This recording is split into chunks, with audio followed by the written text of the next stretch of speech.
Hoy se conmemora el Día Internacional de la Niña. Ahí les van los datos. En México viven 18.9 millones de niñas y mujeres adolescentes. El Censo de Población y Vivienda 2020 registró, escuchen bien, 224.454 adolescentes de 12 a 17 años en situación conyugal de unión, ya sea casadas o en unión libre. ¿Cuál es la situación que enfrentan las niñas y las adolescentes en México?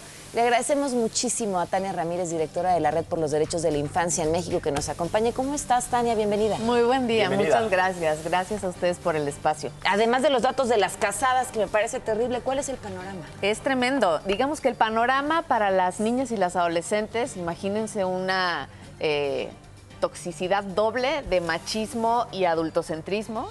Entonces, la invisibilidad, las violencias que sufren, las brechas de desigualdad, pues son mucho más profundas, ¿no?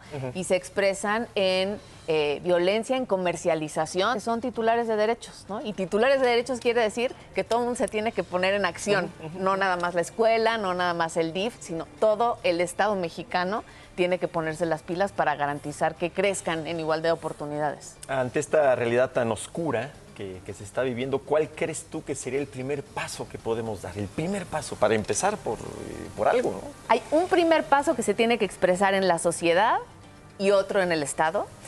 En la sociedad tenemos que estar dispuestos a vivir un cambio cultural. Algo como lo que nos ha pasado con la revolución de los movimientos feministas, ya se veía ahora, las mujeres que luchan, etcétera.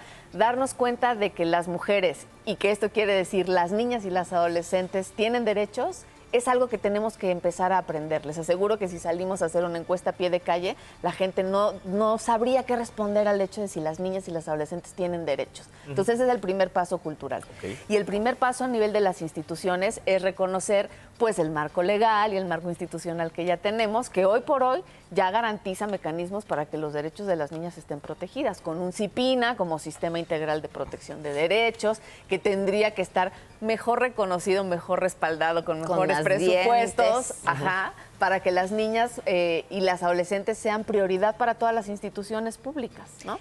Y además mejoras la situación de las niñas y automáticamente esas políticas ayudan a mejorar la situación de los niños también. Ahora, hablabas de violencia, hablabas de desigualdad, de pobreza.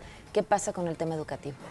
En la educación también tenemos ahora mismo algunas brechas tras el retorno de la pandemia. México fue de los países que más tiempo estuvimos resguardados, entonces sí estamos hablando de que hay una crisis educativa.